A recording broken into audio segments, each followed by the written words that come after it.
All right, hello.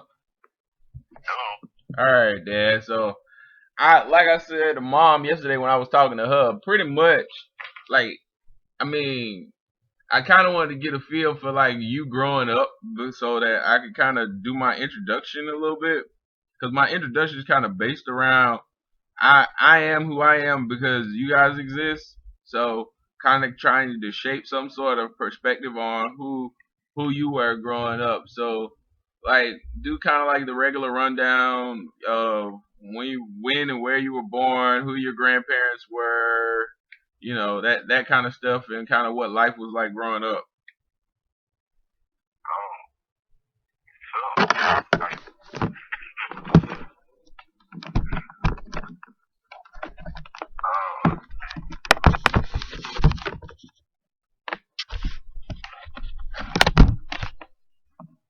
Hello?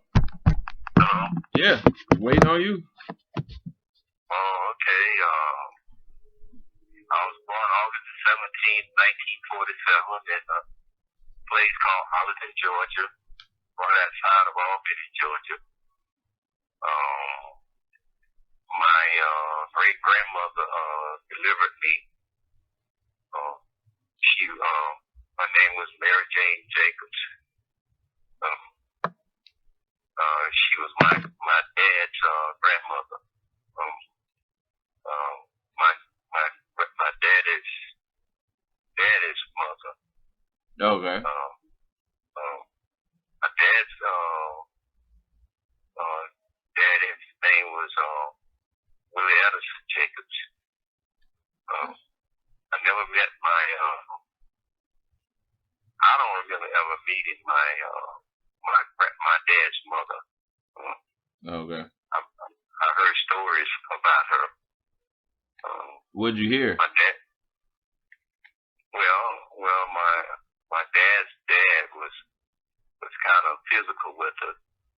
Okay. And so she took my dad, and when she left my dad's dad, she took my dad with her. Mm-hmm. And my granddaddy, and it stole my daddy back. Yeah, I remember. And gave it to his mother, Mary Jane Jacobs. Okay. Let me see. I don't remember my great grandmother, but my mom said that she said she was living to deliver my dad's children. Okay. She had said that once she delivered, she wouldn't be practicing medicine anymore. Okay. She was known for natural medication, helping people, I guess,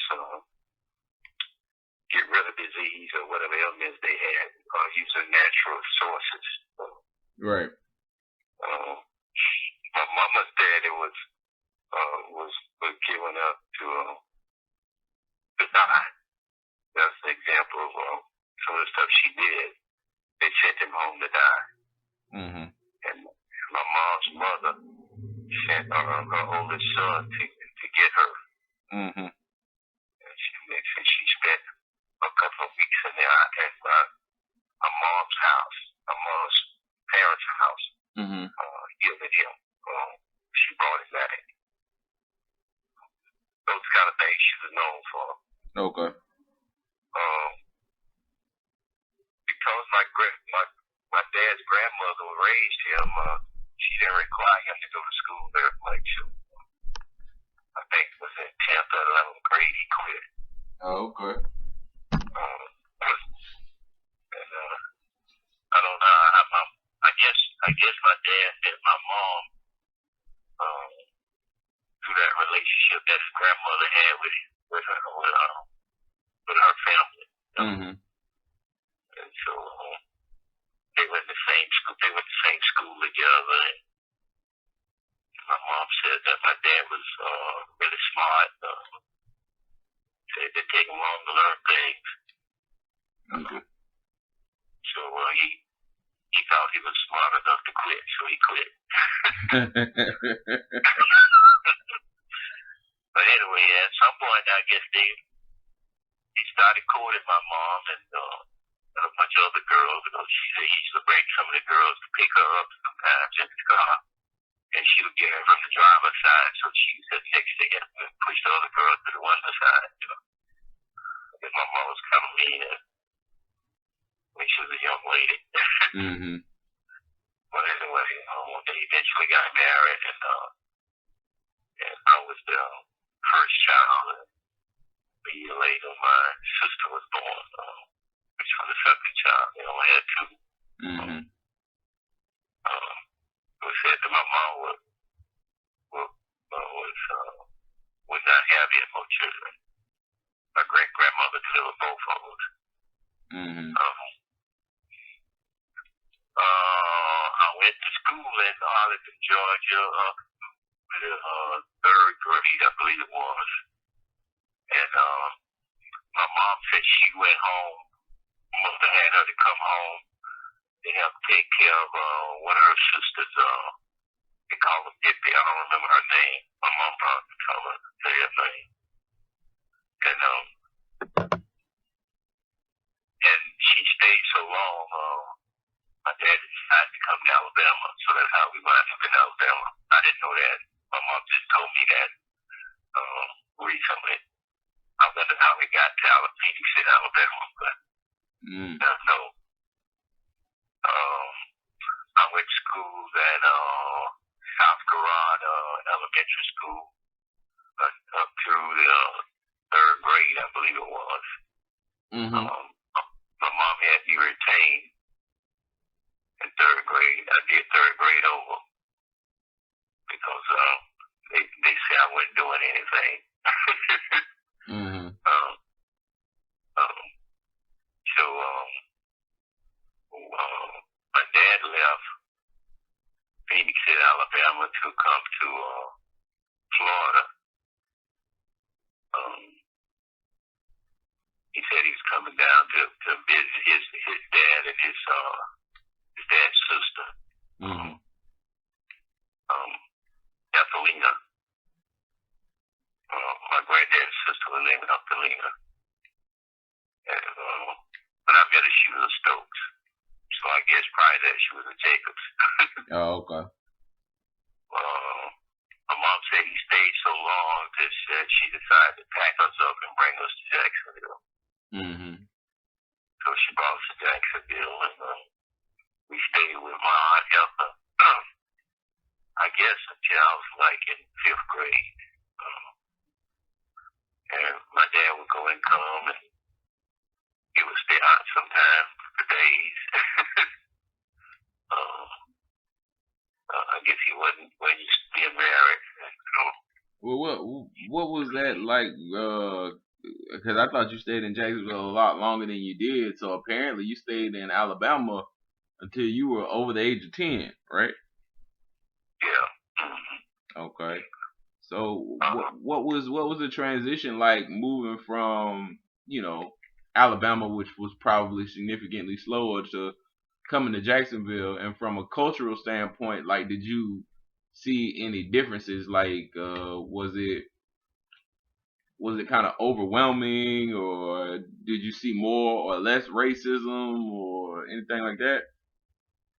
Well, I was in elementary school, so I didn't have much interface with a lot of white people because we had our own neighborhood. Mm-hmm. There was some whites who ran like grocery stores in that neighborhood. It was out near Waters College. So there wasn't a lot of that I saw. I experienced firsthand. I knew that there were certain things in certain places we encountered some type of racism when we went in the stores, but otherwise, it was like we were in another world, really. Mm-hmm. So it wasn't much of a culture shock coming from Alabama to Jacksonville? No, not really. Not even moving from what was probably a small town to a city? Well, that was a little different to me. people, and the school was bigger. Mm-hmm. You know, SB Lipscomb to me was a big elementary school. Mm-hmm. And one of the things that bothered me at that school really was they would line us up outside, and no teachers came out until it was time for us to go in. And while you were out there, you know, you either got into fights with people, or people came through going to James Welter and jack you for your money or your lunch. What was that like for you growing up? For me, it was upsetting. You know, I eventually I was approached, you know, for somebody to take my money. It was a fight. You know, I got beat up, but you know, it wasn't no easy task to take my money. So I just didn't hand it to them. They had to fight me for what the money I had, you know, which wasn't much. Right. But I became a better student in Florida. You know, I got why I enjoyed learning. Right. And I enjoyed being first in everything. You know, I think I was always competitive. Right. No matter what I did, I wanted to be the best at it. So. Right. So that kind of grew in me. And once I got to Florida, I was very competitive. For example, you know, a boy who became my best friend took my apple one day. My mom used to give us these apples, and he took it and ate it, you know. And then some other guy told me, said, that guy, he's one of the best fighters in school, you know. So I was waiting on him that day after school, and he said, what's wrong with you? You know, I said, you took my apple, man, you know. So we had a fight, and we fought like that for 3 or 4 days, you know. I think about the 4th day, he said, man, you crazy or what? You know, I keep beating you up every day, you know. And I told him, I said, well, you teaching me how to fight. They say you're the best fighter.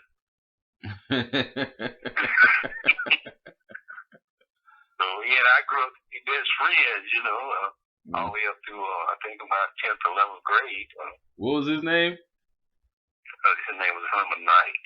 Oh, okay. Is he still alive? Huh? Do you know if he's still alive or not?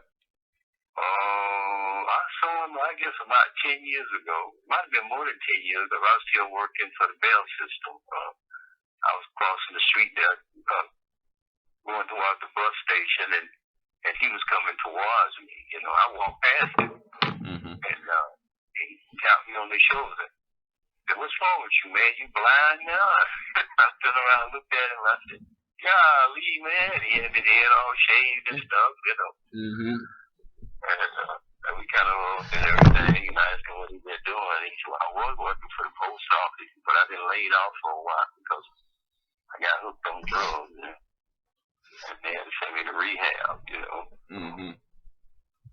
That's the last time I saw him, you know. But we did go up together, you know. When I left,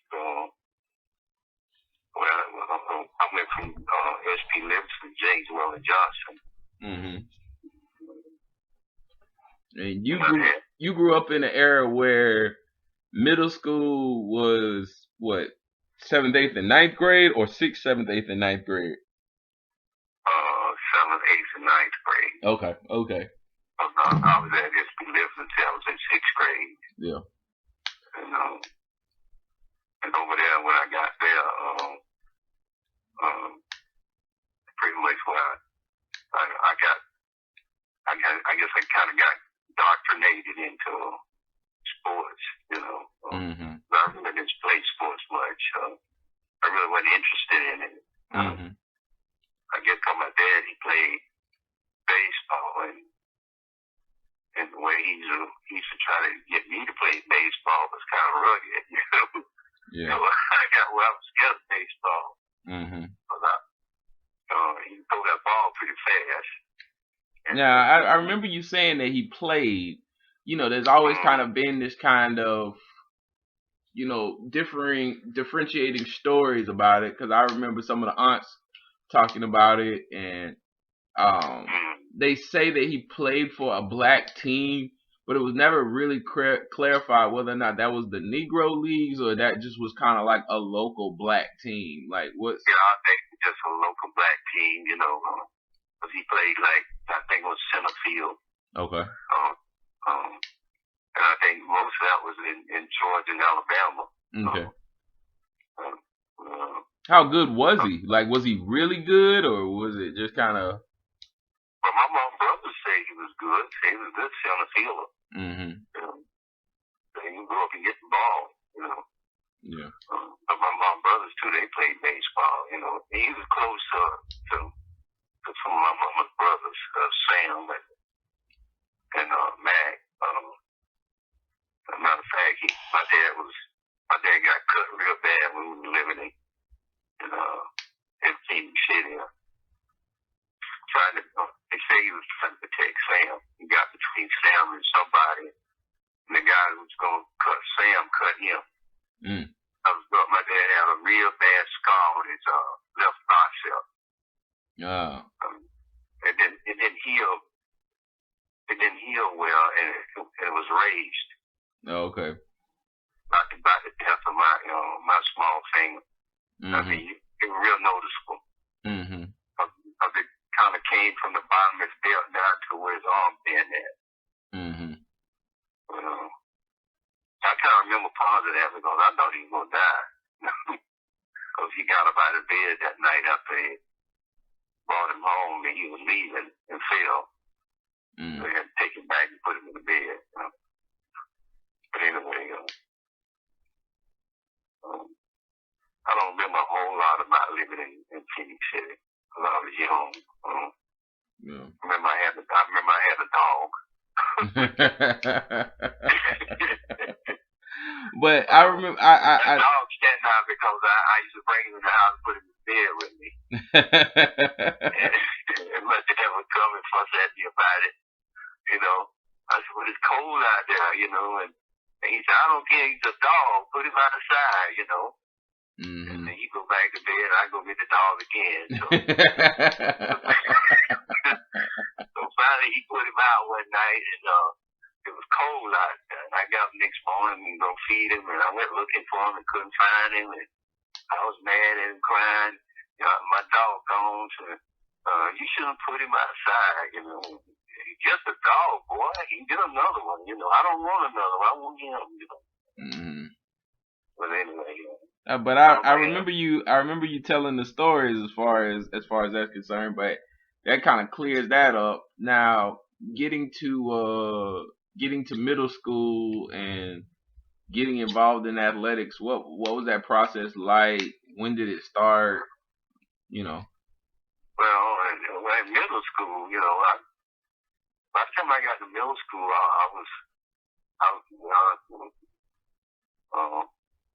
guess the best way to describe me then was I was kind of like a geek or something, you know. I studied a lot. I love academics, you know. I love learning, you know. Mm-hmm. And so that's what I was really into. And mm-hmm. And then they had weights there and all that stuff, and I didn't bother with weights too much, but I finally got indoctrinated in my 7th grade. You know, I started trying to lift because, you know, guys in the neighborhood had weights, you know. Mm-hmm. So I started lifting weights, and that's when, you know, once I started lifting weights, I started putting on body weight. Because I didn't weigh about 105 pounds when I got to middle school. But anyway, I started lifting weights, and I started eating more. Started eating better food. The most I ate was sweet stuff. But anyway, then the coaches made me made me join the track team. So somebody taught me how to shoot the shot put. And this is all in middle school? Yeah. Mm-hmm. Oh, wow. Then I started reading about doing the shot put. And by the time I got in high school, but that's another story. Mm-hmm. I didn't do that well in the track thing. But they didn't have contact football. They had flag football. That's what we played. Mm-hmm. And every class had a team.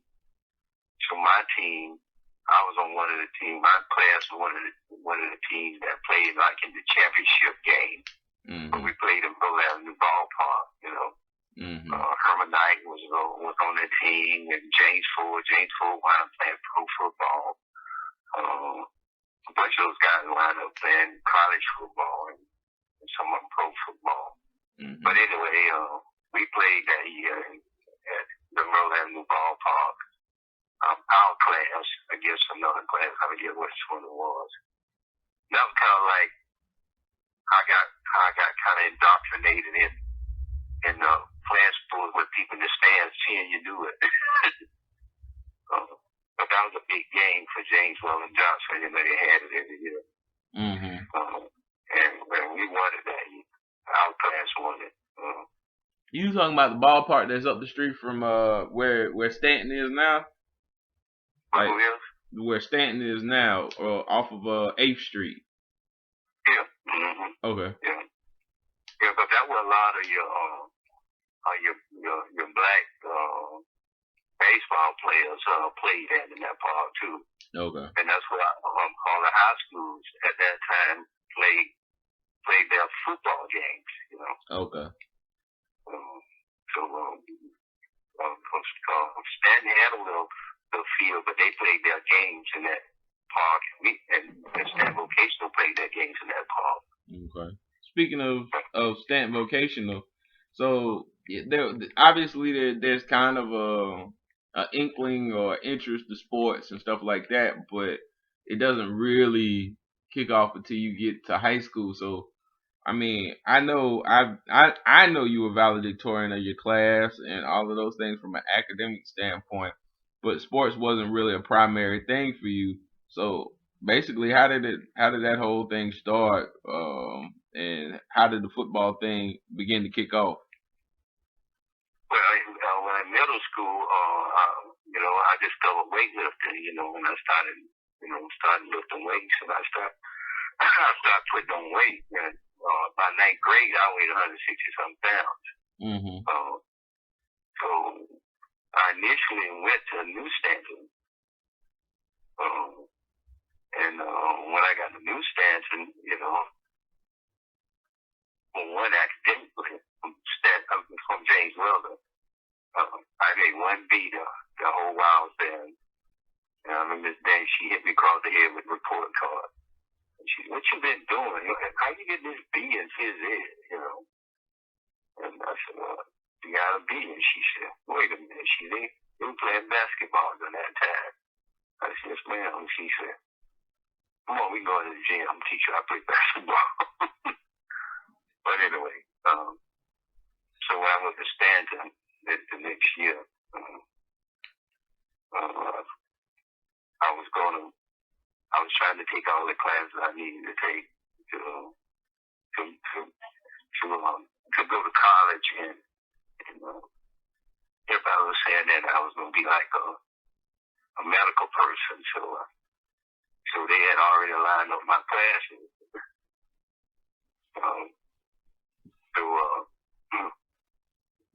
I was trying to get a phys ed class the last period of the day. Mm-hmm. And when I went to the table to get my phys ed class, the coaches naturally was at the sitting at the table signing people up. Mm-hmm. And I gave them the copy where everybody had signed off for my classes. And one of the coaches was reading it, and he said, "Well, you don't have a space in here for phys ed the last period. I said, well, that's my last period class is chemistry. And he said, well, you got to move that class. I said, well, that's the only class they said I can get is that last period. And so Coach Small, he was sitting next to the guy, and he said, let me see that card, and he passed over to him. He said, oh, this is Willie Jacobs, you know. He said, how much you weigh now? I said, 165 pounds. He said, well, you got to go to PSA last period. I said, why? I said, I can go to these other classes. That's the only time I can get this class here. And he said, well, you know how to work it out because you go in last period, you playing football. And I said, I can't play no football. And he said, why? I told my dad don't want me playing football. He said, what's your dad's name? And I told him, he said, I know him. He's hanging around out there in the baseball field out there, you know. He said, tell him I told you you're going to play football. I said, my dad don't care who you told you're going to play football. I ain't playing no football. So I took it home to my mom, and he gave me the thing where you had to sign, you know, so they can do the physicals and all that stuff. And I took it home to mom, and dad happened to be home. And he said, what you need the physical for? I said, well, Coach Small said I had played football. You ain't playing no football. And so he ain't signing it. He got him left, you know. And that's Mom, can you sign this thing? That's because they're going to be on me about it, you know. She said, well, you heard your dad. I said, I know. I said, but they're going to be on me at school. So she signed it. Mm-hmm. So I went back and they switched me around and stuff. Mm-hmm. And we was out there in practice one day, and he had me like in tailback, and I got loose out there, and this guy hit rolled me good, boy. I went one way, and the ball went the other way, and I got up fighting. He said, well, wait a minute, what you doing? You know, that was a clean hit. I said, he played on the same team with me. He ain't got to hit me like that. So, the coach said, he was a clean hit, Jacob. You ain't got no business fighting, you know. And I said, well, I'm not going to play. So, he said, what you mean you ain't going to play? I said, I'm not playing. Ain't nobody going to. And one of the coaches said, boy, come back here. I'll take a nail out of that tree and beat his draw on you behind. I said, if you do, my dad will kill you. So I left the field, went in there in the locker room and put my clothes on and left, you know. And I knew I was in trouble by going back to school. And one of the teachers had already announced that I was going to be the valedictorian and captain of the football team. And I said, oh, that's a lot of pressure. You know, so, what grade was this? I was in 10th grade. That was my first year in 10th grade. They were picking valedictorians in 10th grade? No, he was saying that I was that good in my academics that I was gonna be the valedictorian in 12th grade. That's what he was saying. He said, this is your future valedictorian. I remember his name was Jacobs, you know. He gonna be captain of your football team. I said, oh man. So when I went home that evening, I told Mom, I said, I want to go to Stanton Vocational. She said, Stanton Vocational, that's downtown. I said, yes, ma'am. I said, close to where we live. I said, I want to give me a trade so I can get me a job when I finish high school. And she let me transfer. So I wound up in Stanton Vocational. And I was out in there. Stanton Vocational didn't have like a field. They had that concrete thing. I guess you've seen Stanton Vocational where there's no grass, anything at that school. It's in the middle of downtown. It's concrete, yeah. Mm-hmm. So that's what they did for his dad at. Behind that wall there on that concrete. Yeah, where the teachers park now. It's an elementary school now. Yeah. And I was kind of sitting out by myself that day in Pizzazz, you I had drifted out, but I was just kind of sitting by myself, And the guys over there lifting weights, and the coach was dealing with some other people, other students. So they weren't paying much attention to me, whether I participated or not, So I was just kind of sitting over there by myself. And the guys started lifting weights, And I had already started lifting weights back in middle school. So anyway, I went over there, stood around, watched them for a while. And they got around 215 pounds, and nobody could push it up. The guys would spot and put it back on the rack for them. So I said, that's 200 pounds. And the guy said, it's 215 pounds. I said, okay. I said, can I try it? He said, yeah, go ahead. Everybody started kind of laughing because nobody went in with benches. And I pumped it up 2 times and put it on the rack. And everybody, whoa. Mm-hmm. And how much did you weigh at this point? 165 pounds. So I said, put some more on there. He said, how much you want? I said, I don't care, put it on there. So they put 230 pounds on there, and I benched that. And they said, well, we ain't got much more than that. I said, well, put it all on there. It was 255 pounds, I think it was. I benched that. When I set up, coach was standing there. Goodness gracious, boy. If we don't have a lineman can push that weight. He said, what's your name? I said, Willie Jacobs.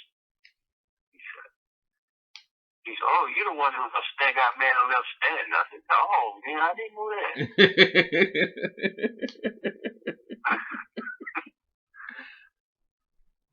So it kind of spread fast, Next thing I know, I was on stand vocational football team. I got in trouble one day because I put my money in the Coke machine, and the Coke machine would give me more Coke. So I grabbed the Coke machine and leaned it forward and pushed it back. When I turned loose, the principal turned the corner and he said, boy, what you doing picking up the Coke machine? I said, I ain't pick it up, I just leaned it. And he said, I catch you doing that again, you going home. I said, let's do my money. He said, you come to the office and we give you your money back. I said, oh, okay. Those stories started spreading fast right now. Mm-hmm. So leaning the Coke machine turned into picking it up over your head, and no, I'm saying that's kind of how these stories spread. Oh yeah. So, they grew out of proportion. Yeah. He had 400 pounds on the bench and all that. Yeah. But the people at New Stand knew me because we all grew up together. There weren't many people at Stand Vocation that knew me. Mm-hmm. Most of those people at Stand Vocation came from Donnell Cookman. Oh, okay. Yeah. So they didn't know much about me. So you ended up on the football team. Did they try to put you on offense too, or how'd you end up in the linebacker position that you ended up being most known for? Coach White, he decided I was a linebacker, I could hit. So I wound up playing both ways. I played right guard too. Okay. Because our quarterback was left-handed, Virgil Sampson. When Virgil Sampson weighed 215 pounds, he was 6'1". Mm-hmm. That boy, he threw a ball like a bomb, boy, but he didn't like to be hit.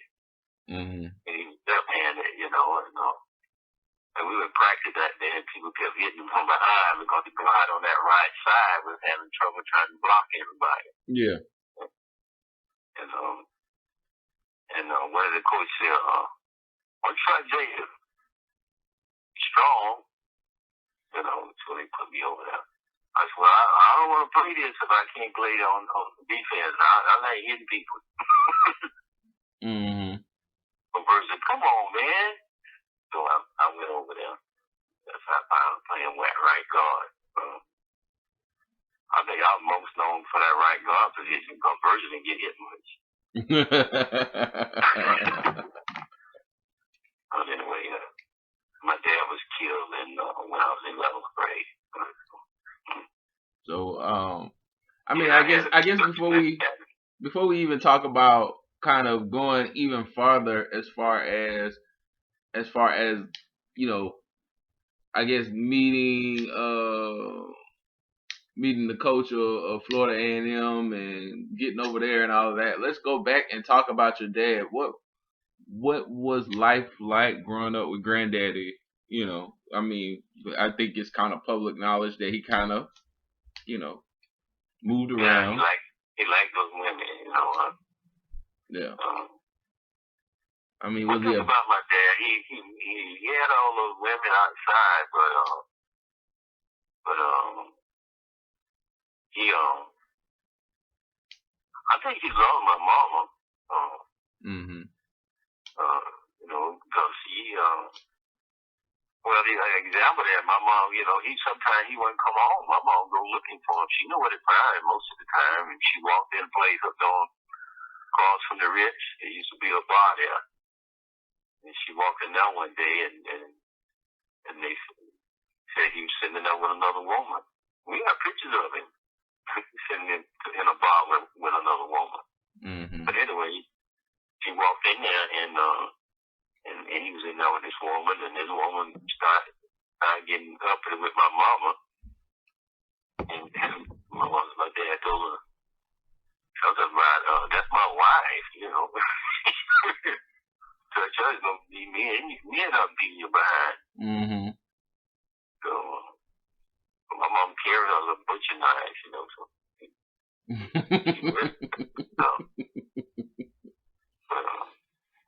but you know, he would get off of work and on payday, he would come home sometimes, you know. Yeah. We left my aunt Elsa's house. We moved to Beaver Street. You know where that fish market is on Beaver Street? Yeah.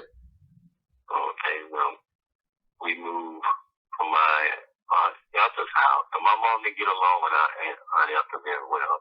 And she had this husband that was trying to beat her up. And my mom got into that with him one night about that. But anyway, we moved on Beaver Street and one of them rooming houses. And my dad would come and go there.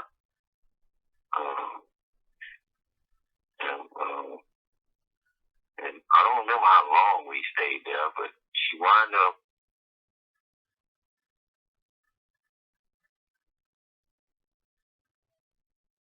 Hello? Hello?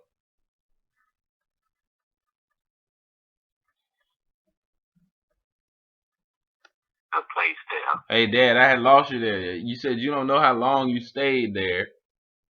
Yeah. But then I don't remember how long we stayed on Beaver Street in that rooming house. It might have been a year or so.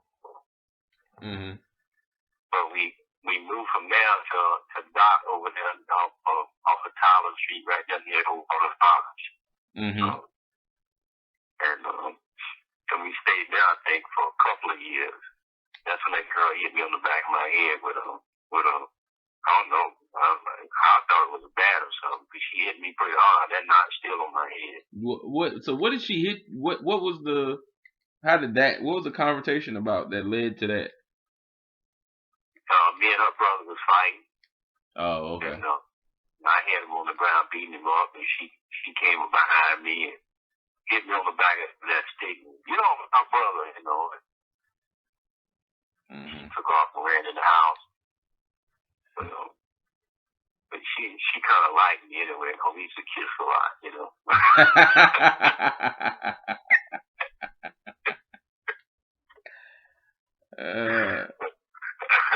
I think that's when I got into kissing, you know. That girl kissed me a whole lot.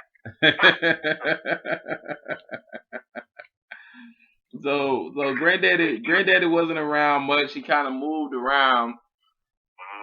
He used to come down sometime and spend the night, you know. I mean, that's how he was, you know. Now I heard you tell stories about he was a fighter too. Tell that story about Him knocking the guy out while falling backwards. Oh, that was I was a little kid, man. We were living in Alabama, and he had worked on that guy's car, and he took the guy's car back, and I was in the car, and I think it was some discussion about the guy paying him, and the guy just trying to push him, and dad hit him. I guess got off balance. Mm-hmm. And so, and being off balance too, and falling backwards, he hit the guy, mm-hmm. knocked him down, and he told him, he said, you let me know when you got my money, and I'll bring your car.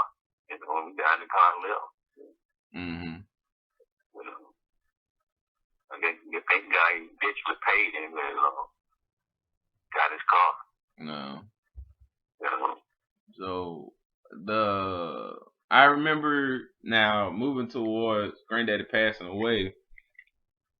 I mean, why don't you tell that story a little bit? Because I remember, as far as the prelude to it, you guys were supposed to go to a baseball game either the day that he died or the next day or something like that. Like, what was the prelude to that, and then what happened, and then kind of how you felt after finding out and everything. Well, he was living down there off of Davis Street, just near Newsstand. Mm-hmm. He was living with Kathy's mama, Rose. Okay. That way he was spending most of the time. I don't know if he was living there all the time, full time, or whatever, because he would come and go at our house too. Right. But anyway, he was. That's where he was that Saturday, and I would go see him. I'd go find him. Because if I go too long without seeing him, I'll get upset. So I walked down there to see him. We spent pretty much that Saturday together watching baseball. And, I think it was the Yankees playing because he loved the Yankees. And after the game was over, I got up. I said, Dad, I'm going down here and you see some of the guys I know. I saw some guys down in the corner, and he said, he said, wait a minute, sit down, let me talk with you a minute. So I sat down on the couch, and he was still laying on the floor. He kind of sat up and folded legs between, kind of like you do sometimes. Mm-hmm. And I said, well, he said, I just want you to know if something happened to me, that you're responsible for your mom and your sister, And I'm thinking in my mind, hey, I'm 16, 17 years old, But anyway, I said, I know that, Dad. I said, I had to. I'll look out for my mom and my sister. He said, I just want you to hear it from me. I said, okay. I said, can I go now? Yeah, you can go. So I went out there, messed around with the guys. And when I got ready to go home, I came in the house. I said, I'm going home, I left. Mm-hmm. That was Saturday, and that Sunday, Aunt Elta and the police knocked on the door. They didn't even come inside. They told us that at the door, Lucille Jacobs, Calvin Jacobs' wife, Mama, he just let you know that before he get out of his mouth, and said Sanford was killed. He turned around and walked out. And my sister screaming and hollering and crying, Nobody in the family came to our house. So next morning we got up and found his body, and when we would find his body, Rose, that lady that he was mostly staying with, Kathy's mama, and my Uncle John, they were in the funeral home planning his funeral when we got there. Mom walked in with her marriage certificate and said, my name's Lucille Jacobs. I'm Salvador Jacobs' wife. And these are his 2 children. And the guy said, well, y'all need to leave so we can plan this funeral. The guy left, daughter left, and left. So I need to stay with her, you know. Mm-hmm. So my dad was, I think he buried a week later. A lot of people were there. And many of them talked to us, even the relatives. I remember, my Aunt Dean, my dad's sister, tried to introduce Rose to my dad's auntie as my dad's wife. And my aunt told us that this ain't Selma's wife. Lucille is Selma's wife. But you know how they do the thing after the funeral and family gets together and eat and and that kind of thing. We didn't do that. He was buried. We went home by ourselves. How did you feel about that? I was upset about it. I said, man, nobody cared enough to even come by and see how we doing. But then as I grew older and I was better at sports and people were talking about me academically, everybody wanted to own us then. Mm-hmm. So, just kind of stepping back and reflecting on his passing. First of all, how did he die? What is the actual story of how he died? He was in a car. Rose's brother, the lady who was staying with Rose, Catherine's mama, Mm-hmm. her brother was in the car. And that was a lady that took, I don't know if you've been down Davis Street. When you get down to near the end of Davis Street, if you make a left to go to Stanton, there's a railroad track. Mm-hmm. All right? And there's some apartments on the right there. So, and then there's some houses behind that apartment. The house behind that apartment, a man and a lady lived there. And that lady had just had a baby before he was killed. All right? That man's wife and Rose's brother and my daddy and that, I think the baby was in the car. I'm not sure about that. But they were all in the car together. It was going out down near the land or somewhere down there. Mm-hmm. Anyway, my daddy and that lady were killed. Rose's brother was the only survivor. Now there are a lot of people who say that my dad could not have been driving that car. And they said a lot of people say that he couldn't have been driving that car because they've seen him handle that kind of situation numerous of times. Everybody was known for his driving abilities. Yeah, because he was a truck driver. Yeah. So they're saying that because my dad was killed, was an accident, was intentional. So since my dad was killed, they didn't want to charge the survivor, which was that guy.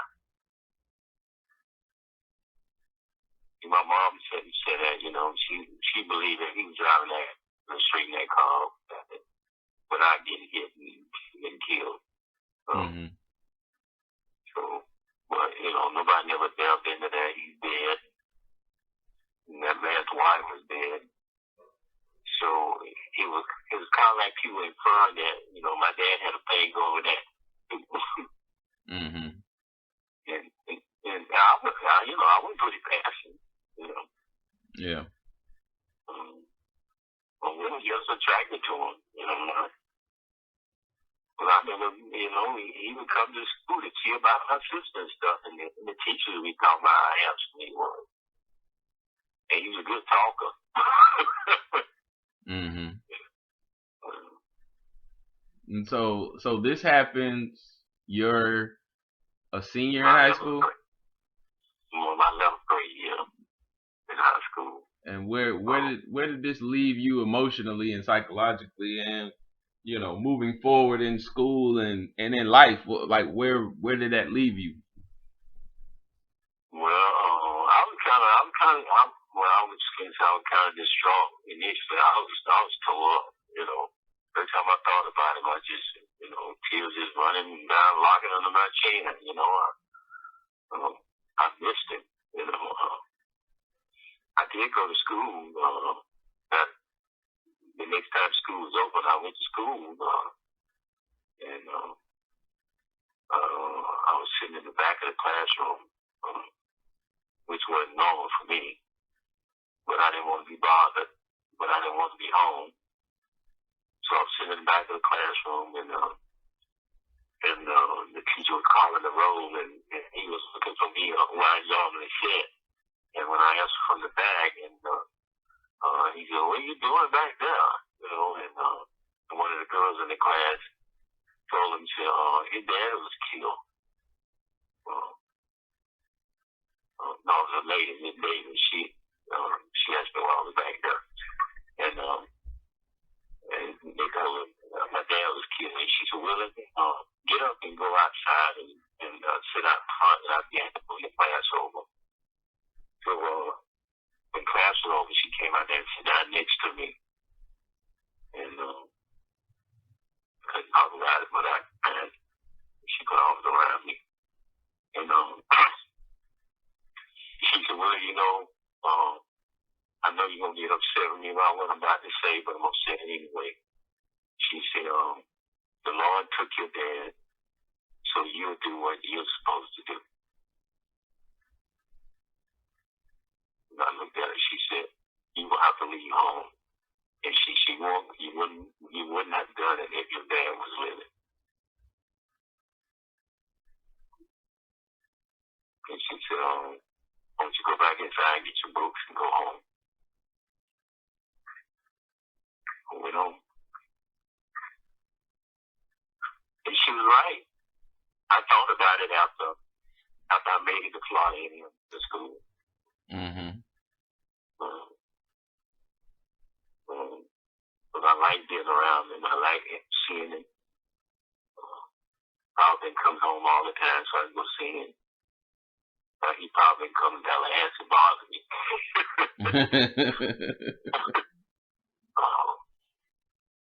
But I think about that sometimes. I should have gone back to the States and thanked her because she was right. Do you know her whole name? Golly, I think she's dead now. I think some of my classmates said she died. Golly, what Miss Davis' middle name? I knew it. Can't think of it now. Vera Davis. Vera Davis. Okay. So this happens in 11th grade. So you've got 1 year left. And talking about the academics, we know where you stand. You end up being valedictorian. And I know you kind of dismiss the whole athletics piece and don't really speak as highly of it, but you were a pretty damn good linebacker and a pretty damn good right guard. So yeah, some people say I was this right guard that played in the city at one time. I don't know why I was so good at playing right guard. I kind of protected everything I tried to do, but I'd do extra practice. I'd do whatever I did. Mm-hmm. I always wanted to be the best. I didn't want nobody beating me and getting our quarterback because he trusted me that way, But when I was a homer guy. Right. So when I think about that, when does Jake Gaither come into play and those conversations, and how does that all come about? Well, I met Jake Gaither when I was in high school because Mr. Mosley, I guess the coach told him, Ben Dunn told Mr. Mosley to take me to Tallahassee. He took me to Tallahassee during the spring. Friday and played that orange and green game. Spring practice, and And Miss Mosley put me in the car and took me to Tallahassee. I was sitting in the stands watching the game. At halftime, they went in and Jay Gaker came over to the fence and he used his hand back and I thought he was bringing somebody behind us. And everybody was looking back. People down in front of us were looking back, and we were looking back. And Mr. Mosley said, he want to talk to you. I said, want to talk to me? He said, yeah, go down there. He want to talk to you. I walked down the stairs, and people started clapping and stuff, And I walked up to the fence, and he spoke to me and said, hey, how you doing? I said, all right. Did you join the game? I said, yeah. He said, I understand you come to Florida A&M. That was a surprise to me. He said, you're a good student too. I said, well, I try to be. He said, you're a good student. He said, I understand you got straight A's. I said, yes, sir. He said, I'm looking forward to seeing you in the fall. So I said, I didn't know I was coming here. So he shook my hand. He went on in. We stayed and watched the game and mostly brought me back home.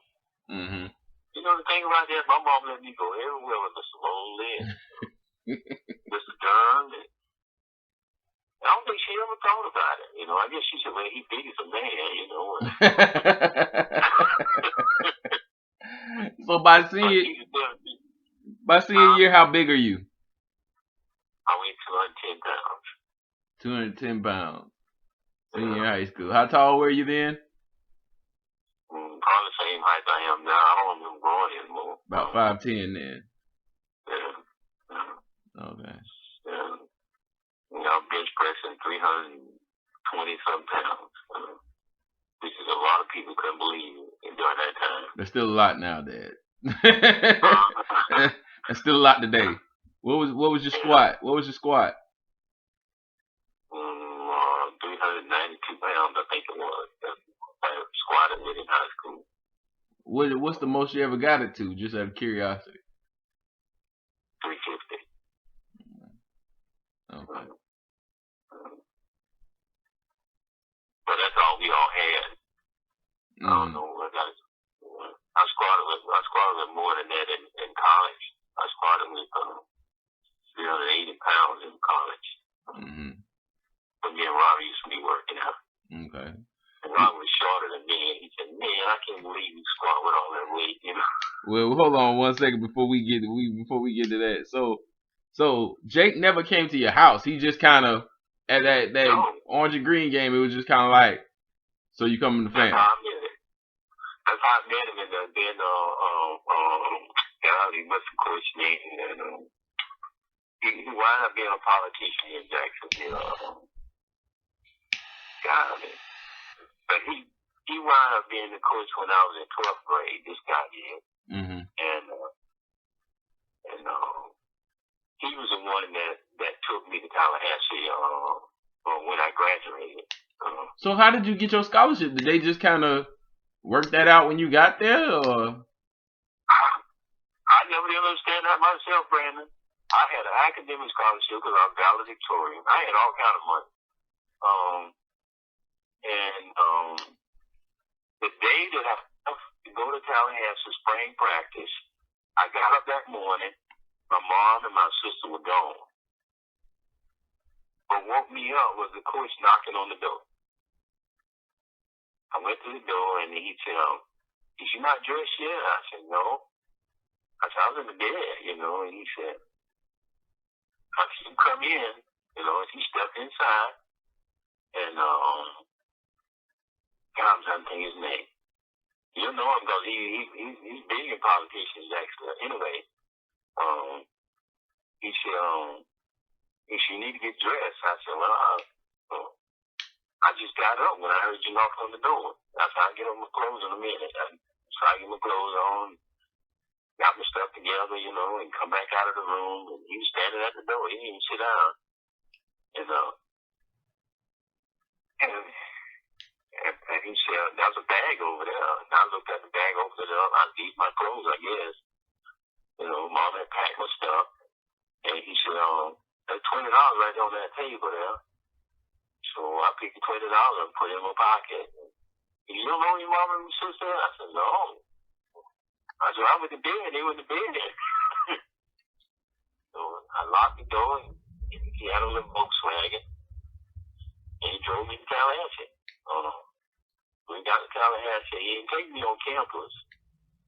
Mom had packed me a little bag, and I had my bag. I got out of the car, and there's a little sport type thing right down the hill from Florida and him. And a bunch of guys were there. I found out, after he got out in the car, he said, "All these guys are football players. They hang out, waiting to go back to practice." So I said, "Okay." So he gave him a bag, and he said, "You got $5 on you?" He knew I had the 20. Coach Johnson, that's his name. He wound up in city politics. Okay. Anyway, so I said, "All I got is 20. He said, "I know." He said, "Go in the store and then ask her to give you change for 20. I went in the store. She gave me change for 20. And he reached over in the pile and got a $5 bill out of it. And he said, "When the guys go up the hill, you follow." So I kind of stood around with my suitcase. When they started up the hill, I went on the hill with them. Mm-hmm. They wound up going to the gym to dress out. So when we got inside the gym, Coach Gator and Coach Charlie, tall guy, I'm trying to remember his name. He was from Jacksonville. He was one of the coaches. And he said, "You made it, huh?" And I'm looking at him like, "How you know me?" Mm-hmm. So I put my suitcase down. He take the suitcase in the locker room and then tell the guys that who you are, and he'll tell you where to go when practice is over. I didn't get to go to the room. So the guy said, "Well, I'll lock this up, and when practice is over, you come see me, I'll give it back to you." That's okay. So he said, "You got to go back outside out there." I went back out there, and they were lining up. I didn't know where to line up at. And one assistant coach said,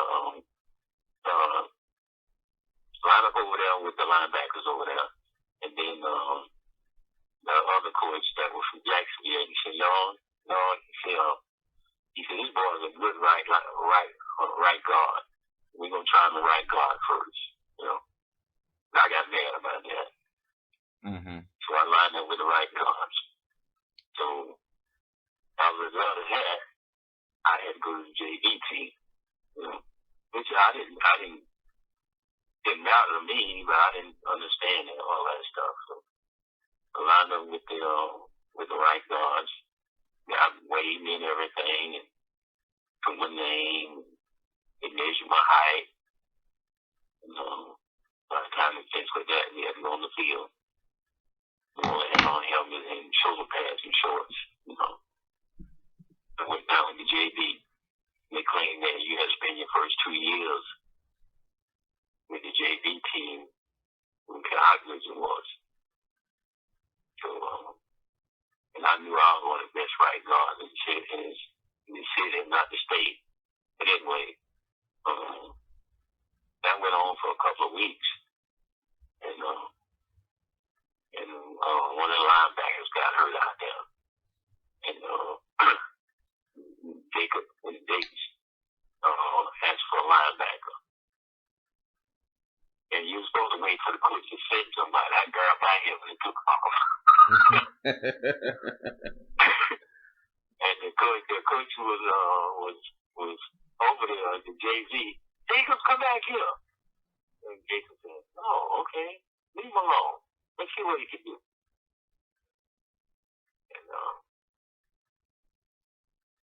And I'm back up over there, and Thomas Wallace, he came down with me from Jacksonville.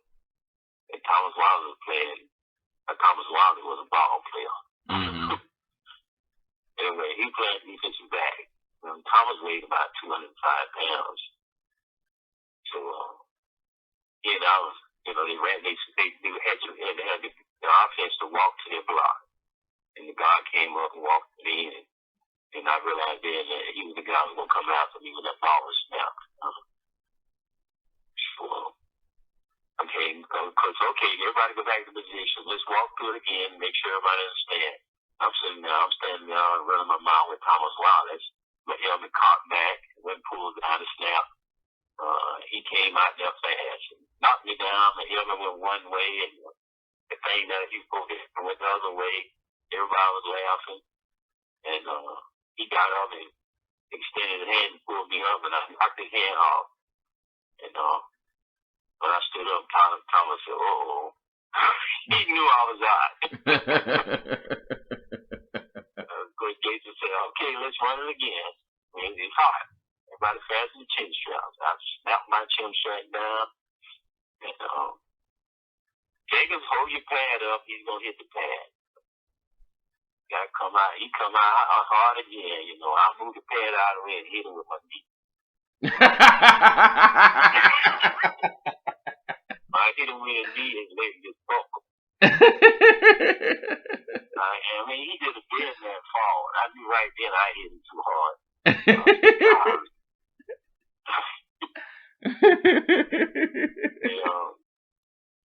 They had a little wine reviving me. One of the assistant coaches said, "What you hit him with?" I said, "I just bumped him a little bit." He said, "No, you did more than bumping."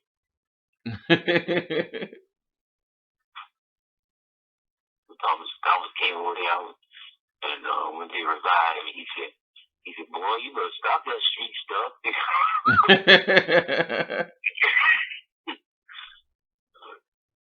So I started apologizing to him later in the locker room, and he got ugly with him. The guys had to get between us, but we wound up becoming friends because he wound up liking Hermione, and Hermione wanted to talk to him. He came to me and said, "Jake, why don't you introduce me to that girl?" I said, "She got a boyfriend, man. What a boyfriend? He on campus." I said, "Well, he goes to school in Washington, D.C. Oh, he was going to Howard? Yeah. Oh, okay. He said, "Well, we play Howard. I'm going to see him. He don't play football, man." "Oh, he don't play football?" I said, "No." But he's always out there. That's why he called me one day. She was coming down to the door, see me, her and Mila and Dot and what's the other girl's name? They're always down there. And he a concert her was down there that day. She started crying, and I said, "He don't need no harm. He ain't gonna hurt you. Like, he just big, He told me to leave me alone." And I said, "Well, he ain't really not bothering you. He just speak to you, He finally got a girlfriend. He not going home. I think one of his sons played pro football too. I'm trying to remember his name because I remember hearing him on the Jaguars team. Yeah. But I assume that he must be related to him somehow. They have the same name. Yeah. Well, anyway. So I mean, all of this happens. Basically, you didn't even really get an option on where you were going to go to college. It's just kind of this way you going, and that was it. And then somebody came and picked you up one day, and off you went. I did go to Gainesville though. Oh, you did? Yeah, look, that's when Ben Durham, my principal, told me, "You can go anywhere you want to go. I know where you're going." So I went to Gainesville. There's a bunch of people in Gainesville. I mean, shoot.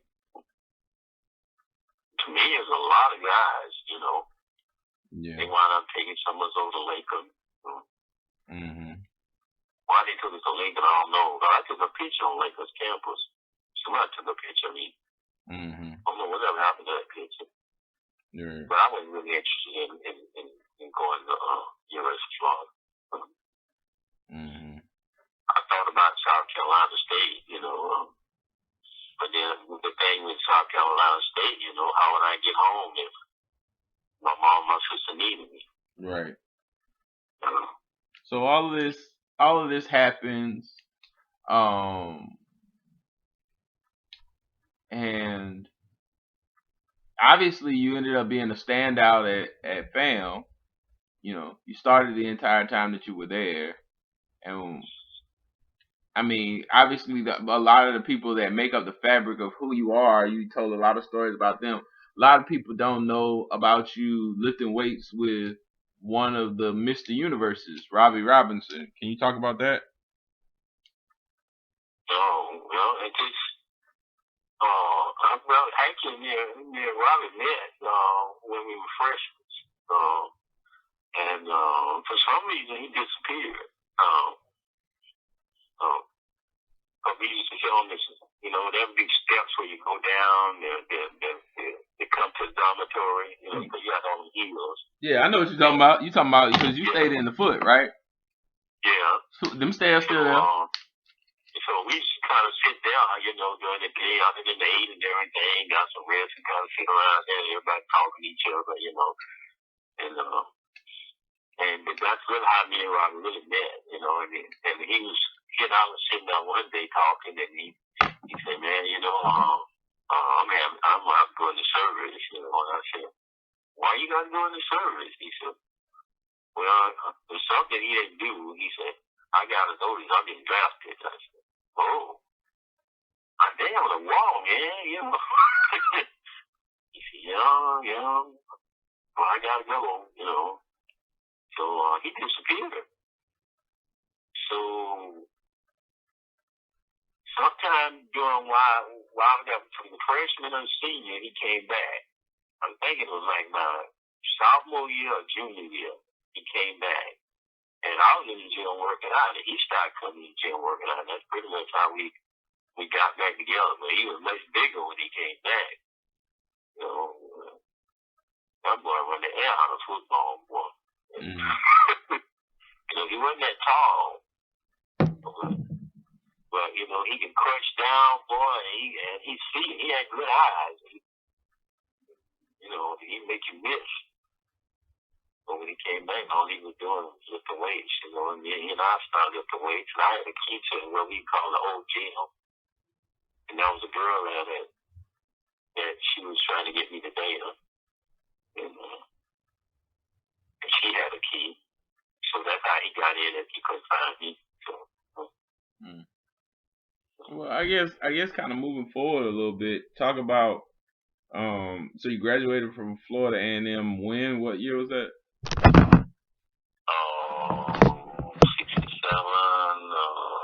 67 was 71, I believe it was. So you graduated 4 years. 4 years and a quarter. I had to go an extra quarter. Okay. But you graduated high school in what, 65? I graduated high school in 67. 67. Okay. So 67, 68, 68, 69, 69, 70, 70, 71, yeah. My mom had me retained when I was in elementary school. Yeah. So you finished in 71 from Florida A&M, and you moved to Gainesville to work. I did. I certified in education too. Mm-hmm. So I got a degree in building construction, and I certified in teacher education. Right. So I had both of those. Right. So in teacher education, they were requiring you to do an internship. Mm-hmm. So I went to Gainesville high school, and that's where I did my teacher internship. That was for a quarter, or would that be like 3-4 months? Yeah. And Shelburne and most of the things, we all went to Gainesville. But we all hit Bird and Moses and I, we all went through building construction. Okay. And then we did the teacher education on side. Now, was it during the certification that you got called the N-word and that incident happened? about it now. Where you threw the boy across the room. Yeah. Mm-hmm. So I was at Gates High School. What happened there? I was teaching drafting. Mm-hmm. And, I'm teaching the basic part of drafting, the line work and the symbols and that kind of stuff. Then after you teach that, you get them to do a little drawing. They use all those things that you taught. So I told everybody, I said, let's draw the ride, with the door and all that stuff on it, and that kind of thing. And I said, I walk around and check your work as you go to see if you're doing it the right way and stuff. So I walk around checking everybody. They got to this boy. He was kind of mouthy all along, but I was ignoring that stuff, and I'm looking at his, and I told him, that's not what I told you to do. You don't understand what I asked you to do? And he responded by saying, "No, those niggas tell me what to do." He didn't get all the nigga out of my head. I just picked him up.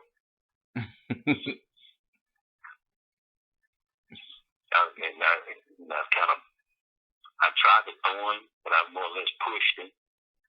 And he was off balance. He was falling out through the chairs and stuff. And when he got his balance, he went out the door. Let's straighten these chairs up. Everybody got straightening chairs out, looking at me like, golly, oh man, you just put your hands on a student. I knew what I did. Mm-hmm. So when the bell rang, I got my little stuff, and I went to the principal's office, Mm-hmm. I apologized to the guy, and then the guy was going to try to learn his name. He told me, he said, he owe you an apology too. He had no business saying what he said, I said, but regardless of what he said, I shouldn't put my hands on him. He said, well, we going to take care of all of that. Don't worry about it, Well, I went on back by my business, At the end of the day, I went down to the gym to work out, and he was in there. Mm-hmm. And Amos Hill was in there. Amos Hill kind of grew up with me in Jacksonville. He played on Stanton's team. He was a center. Yeah. And he's a year ahead of me. Anyway, he's an assistant coach there. When I went to the gym, Amos started laughing. He called the ball there. He said, put his arm around the boy's shoulder. Now, let me tell you something. And he started off. That guy right there, can lift nearly 400 pounds. I'm going, no, he don't do 400 pounds. Well, he lifts unheard of amounts of weight. And he said, you picked the wrong guy to call a nigga.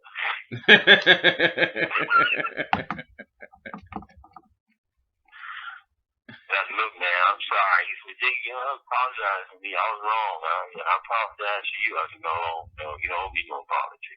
Mm-hmm. I said, I'm just done. You're the child.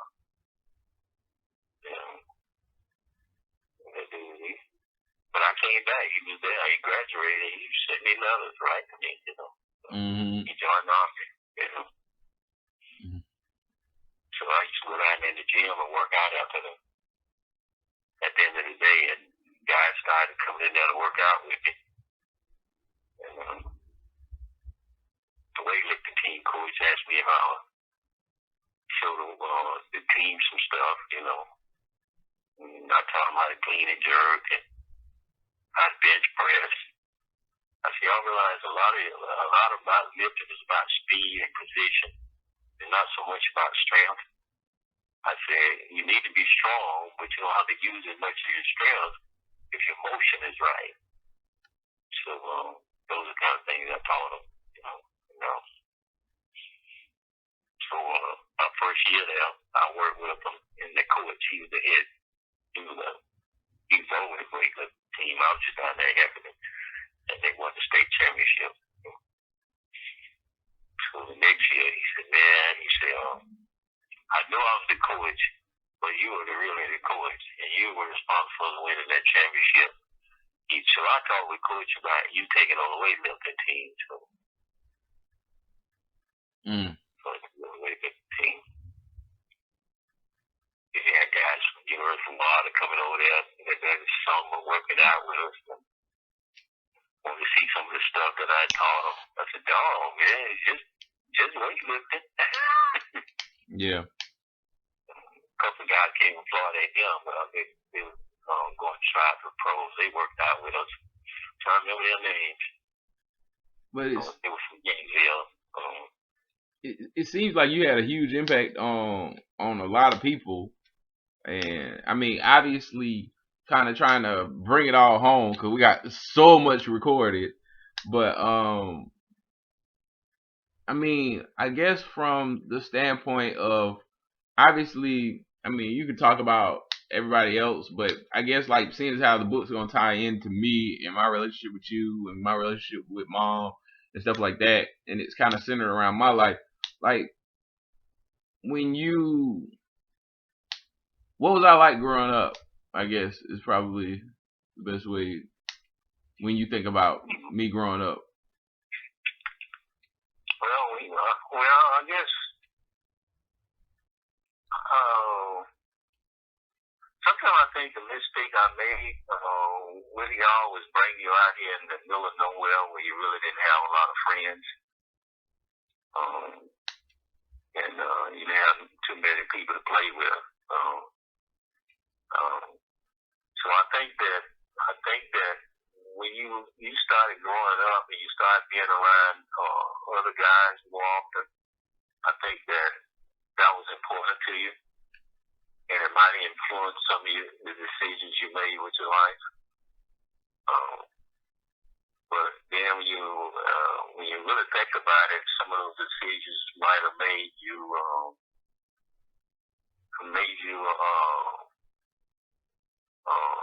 better person on the downside. Kind of backhanded kind of way. Mm-hmm. I think that some of the mistakes you made in life help you to be a little more stronger, because you experienced some of those negative things. I guess I was trying to protect y'all from some of the stuff that I had experienced from growing up, and really sometimes that doesn't work out the way you want it to work out, because if you don't know about certain things, you don't know what to look out for. Mm-hmm. I'm just happy that y'all survived it. I think it was rough on you and Carla and Robin. But I'm thankful that y'all did survive it. Well, when you think about me as a person, like, what are the things, as my father, that come to mind when you think about me as a person? Like, not just so much what you feel like you may have done wrong or right, but just kind of, I guess the qualities about me that stick out most to you when people ask you about me, or when you think in your own mind about me. Well, I think you're smart, and I think you're smart as a result of me and your mama. I'm not trying to pat myself on the back or anything, because you come from two people who are very smart. Mm-hmm. And I'm not bragging. That's a fact. Yeah. I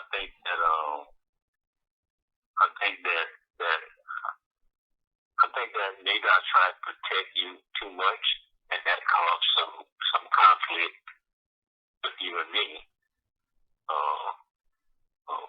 But you were my son, and I know what I experienced out there, and I didn't want you to have to experience it.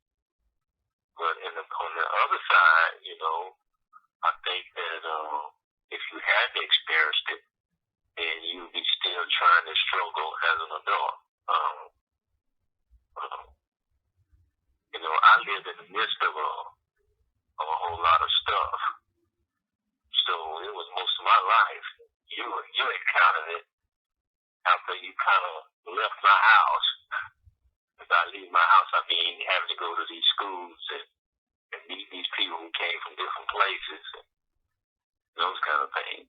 Yeah, and a product of, I think I was probably the one who spent the most consistent time with grandma for long periods of time. Like I spent a lot of time with her and spent a lot of time in the neighborhood that I think everybody else got to go somewhere else, but I kind of was there more than anybody else. Yeah, but I think that those things worked out to be positive things for you, because if you hadn't, I don't think you would have survived some of the stuff that you experienced as a young man trying to find yourself. Because I think it helped. My experiences helped me to be stronger because I was there all my life. And y'all just had dips and dabs of it. And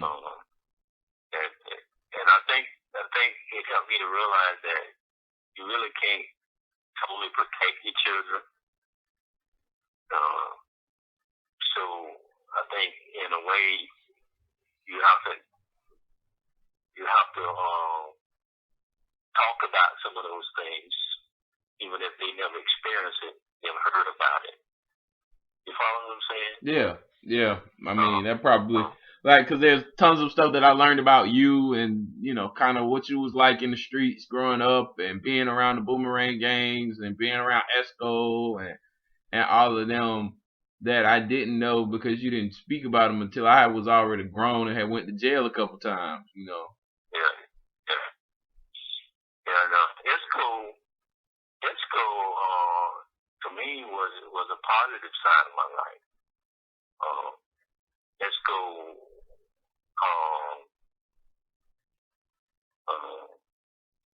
I think Esco and I were friends because Esco respected me academically and the physical side of me, and he knew that I was a person that I would really tell you like it was. You wasn't afraid of whatever clout he held in the streets, basically. Right. No. And I think he respected me as a result of it, because he knew that I understood all that, but I wasn't a part of it. And I guess he had to ask himself that question. This guy grew up in Blodgett right along with me, but it never rubbed off on him. Except when you made him mad, and then you got to just like killing them and stop it from fighting, you know. But that's the way I was, To me, fighting was about learning how to be a better fighter. Not so much about whether I won or lost. I didn't care if you kicked my butt. We'll fight every day. So that's one of the things that people got out of me, don't fight. I talk to you tomorrow like it don't happen.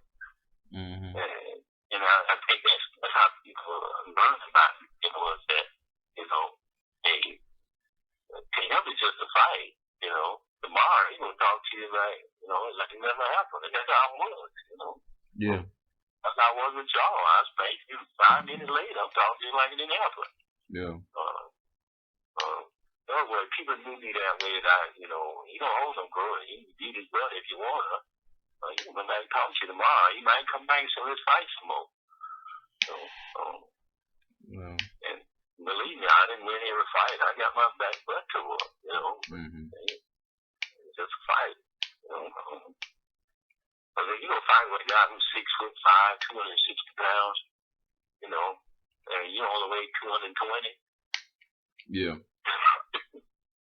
There's no way you think you're gonna win it. Yeah. So you gotta let the guy know, hey, I'm standing up for myself.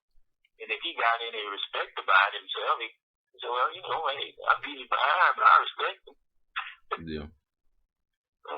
Now, I guess just kind of trying to tie up some of the loose ends and things as far as you things that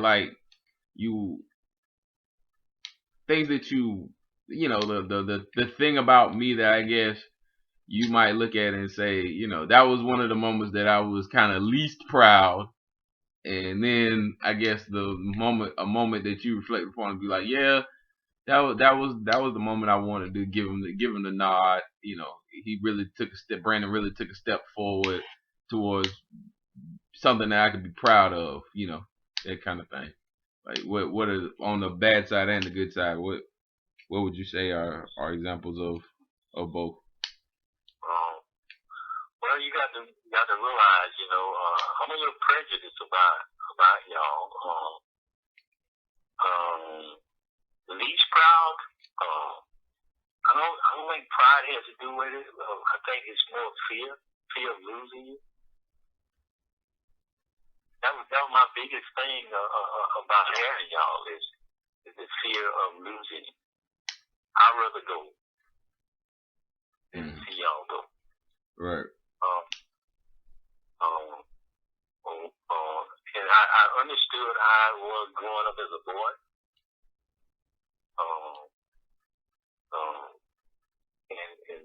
And you got to stand up for yourself. And I understood that about you. I kind of wished that I kept you in the karate. So you would know how to protect yourself, because the way I protected myself was just straight out street fight, and get beat up. And that didn't matter to me if I got beat up. I'm going to come back the next day. And if you're a good fighter, I'm going to fight you again because I was learning something. But people don't understand about me. I didn't fight so much because I was mad. I fight because, okay, you beat me and that's something you can teach me. But I was afraid for you to have to experience that. So that what my fear was, is that he didn't learn how to fight the way I would have liked to have seen him learn how to fight. Karate was extreme, but I didn't support it enough to keep you there. Yeah, you're gonna get your butt beat. I don't care how big, how good you are, you're gonna get your butt beat. So when I ran into somebody who beat me up real good, I want to fight him again. And I think that for you to have grown up the way you grew up, I'm happy you survived it, and I respect you for having survived it, because it had nothing to do with me. Right. I mean, some of the stuff you learned about being a man, you learned from me, but the physical side of fighting and handling yourself, I'm happy that you survived it, and that's something that you learned on your own, because you didn't learn it from me. Because we didn't talk about fighting. I didn't take you out in the yard and wrestle with you like my dad did. Yeah, I picked it up from taking. I picked it up from taking losses. I took a lot of losses early on, and then eventually you just kind of get the hang of it. You get capable of, this is what I'm capable of doing. This is what I'm not capable of doing, and this is what I'm gonna do. But I still want you to kind of give me perspective, because you kind of avoided it on the moment that you were kind of least proud, like, dang, Brandon, really? And then kind of the thing that you were most proud of.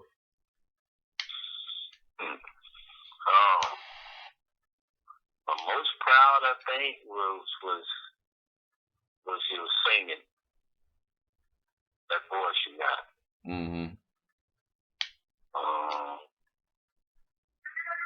But then I think you surviving the streets, I think, would have made me most proud, because I could have lost you out there. So something inside of you, I guess, part of me and my mom and my dad and your mother, had to play a part in you surviving out there. Right. And I think some of it was your respect for us that got you out of there. And our fear for losing you. I don't know if that'll pass your mind that what it would have done to us. I know it would have killed you, but we've been like dead ourselves. Mm-hmm. Those are my biggest worries about all of y'all. So when you think about the least proud moment, is it just kind of, some of the stuff like me getting arrested and things like that, or? Yeah, I remember the guy called me about you speeding, you threw your ticket, your keys, and I said to myself, now he's smarter than that. Why did he do that? Being confrontational. Yeah. Because when the cops stop me, I get quiet. Yeah. Yes sir, no sir. You gonna have a time proving that I got out of line with it. Mm-hmm. So I think the day that guy called me and said, okay, he was speeding, and then he got out of anger and threw his keys. We taking him to jail. I said, man, that's okay. All right. It's so funny. It's so funny because, like, I've been able to get everything else taken off my record, but when you Google my name, that still comes up. all the assault and battery charges, the whole me hitting the dude with the bottle in the club in Tallahassee, all that stuff gone. But there's that failure to sign the traffic citation. I look real gangster with that one. They called me, I thought he was gonna get it erased or something. I say, the lawyer's name, God, I still Reggie. talk to him. Reggie. Yeah. I don't know how many times I met Reggie years ago, because I went to his house. That's what happened. Somebody had started on his house and didn't finish it, and James Wilson asked me to go over there and look at it. I'm gonna spend a half a day over there and walk through that house with him. And that's what he remembered. He called me back and told me. I was trying to remember where I heard your name before. And I hung up, I remember. And I talked to your son, I remember. Anytime I would call you back, hey, I'm going to get your son. I'll owe you.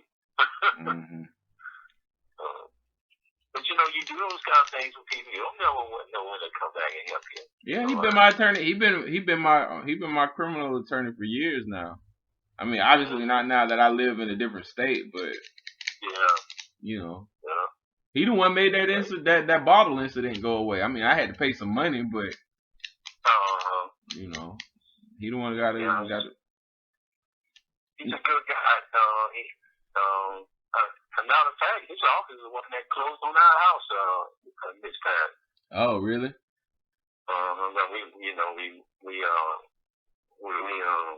We refinance. Yeah.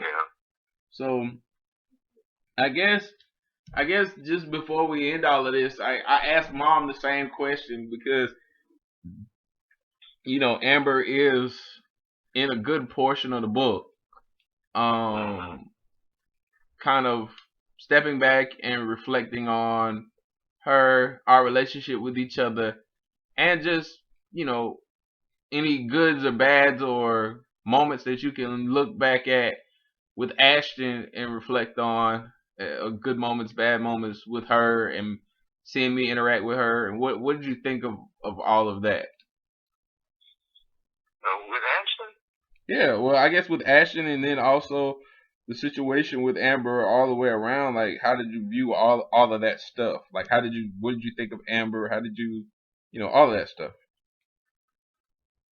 Well, you have to realize that, I did a lot of dealing with young people as a dean, and my thing is that I realize that a lot of people when they're young, they're still trying to find themselves. Some people do it very easily, and some don't, and And I think that sometimes it has something to do with your background and your understanding of how to interact with people, of mental behavior. So, having been an athlete, it taught you to have a memory about mistakes. You follow what I'm saying? And not judge anybody. Right. You know, it's all about the now. Mm-hmm. Because 10 seconds from now, your whole life can change. Yeah. So all that kind of stuff didn't really bother me a whole lot. My only concern was how it would affect y'all in the long run. But ain't much I can do about that either. Mm-hmm. The only thing I can do is hopefully, if you got a question about something you're not sure about it, talk with another adult that you respect. Mm-hmm. Parents or somebody else you know you respect. So I got this problem, you know, and I would like to hear your take on it. Right. So it wasn't so much about me disliking Amber or any of that stuff. I think Amber is an attractive young lady. I think that maybe she didn't have some of the support that she would have needed in her life. And just because the girl is a girl doesn't mean that the mother can give her all of the support that she needs. Mm-hmm. She might need a father image, mm-hmm. you know, because she's been with her mother and she never had to deal with a guy in her life. Mm-hmm. So I'm thinking that, you know, she's thinking that looking at her mama growing up, maybe, and the struggle she has and some of the issues she had, left her a bad taste in her mouth in regards to men. Mm-hmm. You know, so some kind of way she has to put that down and be open to learning and developing a relationship with another individual on the male side, whether it's you or somebody else. Mm-hmm. For her sake and for her child's sake. Mm-hmm. You know, because they need consistency in their life growing up. Yeah. I know that was one of my problems. That's why I had to go see my dad. I needed that consistency. Mm-hmm. I needed to be able to sit down and talk with another man. So when I lost my dad, a bunch of other men came in my life. Paul Mosley, you know, Ben Durham. My only regret about Ben Durham is I didn't make it there to see him before he died. And Ben was real important in my life. And Paul Mosley was. So much so, I think he respected me because when he married again, he came to me and told me he wanted to get married and was talking about the woman and he wanted me to meet her and tell him what I thought, you know, and I'm going, this guy taught me. Right.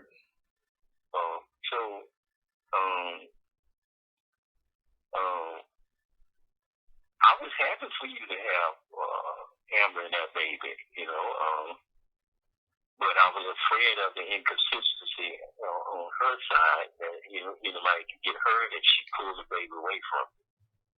Right. It had nothing to do with whether I liked or disliked her. I was happy that you were willing to try to care for that child. But you have to realize, you know, I got a child that somebody else took care of, and they weren't very nice to her. Mm-hmm. And I constantly think about that.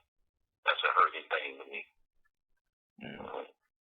You asked me to adopt my child, but yet you didn't treat her right. Right. Well, do you when you think back on the relationship with Ashton and everything, like, do you have any memories that, like, you know, make you step back and smile when you think about her or think about the situation? Yeah, you know, I like seeing her here. You know, she started trying to walk and stuff. the way she reacted to you, that made me happy. When looking at it from your point of view, what was the interaction like with me and her? Reaction? Yeah. I thought it was a loving thing, and you really loved her. Yeah. It didn't matter, how she originated. I saw that in you. She was a child, and you loved her. Yeah. We need somebody to love. Yeah. I hope she don't forget you. Yeah. Be willing to see you at some point in life when she can make those decisions. Yeah. I mean, do you miss her? Yeah. I think your mom does too.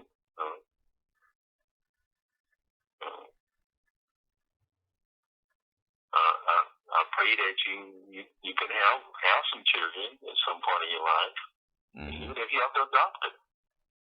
Yeah. So you have a lot of children who need somebody. Yeah. And I would be wrong to say anything different because a lot of people took me under their wings. I didn't live with them.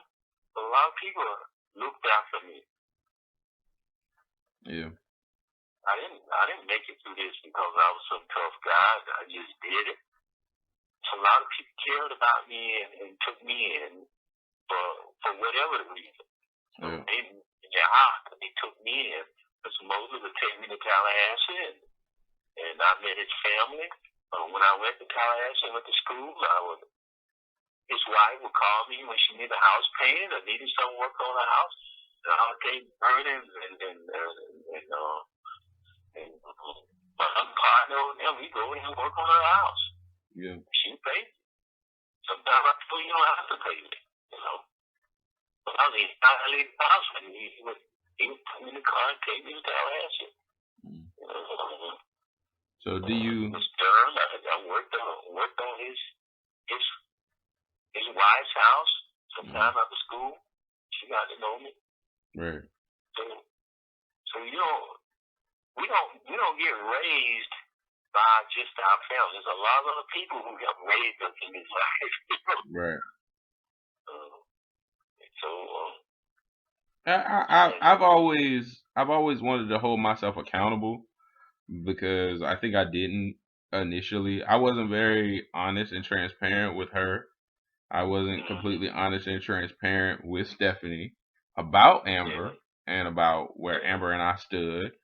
And I think that those things created resentment, but I kind of didn't trust her because of how Ashton got here. And so I was kind of operating with a level of mistrust. So I was kind of still out there doing me, even in the midst of all of that, which was wrong. If you're gonna commit to somebody and you say, hey, I'm gonna show up and I'm gonna be here every day, that's what you need to do. But so it was kind of like this kind of we were never on the same page at the same time as far as being invested in the relationship. I know Mom said that a lot of times she didn't like how Amber talked to me, but I think that was a product of how she felt, Yeah. That distrust. Yeah. She felt like she didn't have somebody who loved her. I went through that with Charlie. Charlie, I think Charlie loved me and I loved her,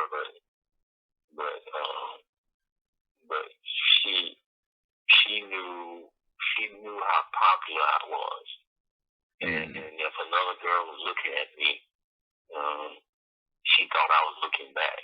And that was a constant battle with her and me in our relationship. So she got married and then she was sorry she got married.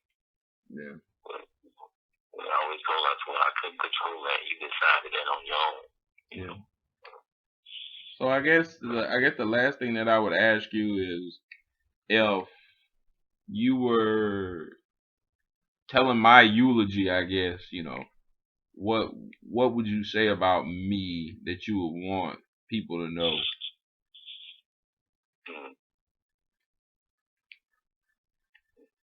You're my son, and I love you. And I love you from the day I first saw you. And hopefully I communicated that to you. Mm-hmm. In the way I behaved, in the way I treated you. Mm-hmm. So that's the only way you would know. You can't read my mind. Right. And that's always been the most important thing to me with all of my children. That would hurt me so bad about Robin that I failed her and signed a piece of paper to give her to somebody else. Mm-hmm. I don't think I could ever forgive myself for that. But I hope she can live through it, and we can develop a father-daughter relationship. Mm-hmm. But she's just as much mine as y'all are. Yeah. And I hope that y'all can develop a better relationship with her, because y'all had a lot of things that she didn't have. And that was me, 24 hours a day. Mm-hmm.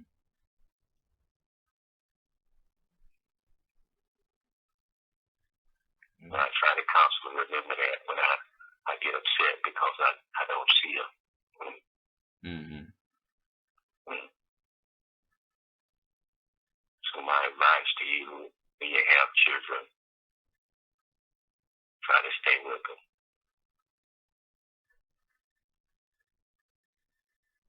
All right? Yep. Okay. Well, I appreciate this, Dad. This is really helpful. I can't say that I'm going to use it all because we got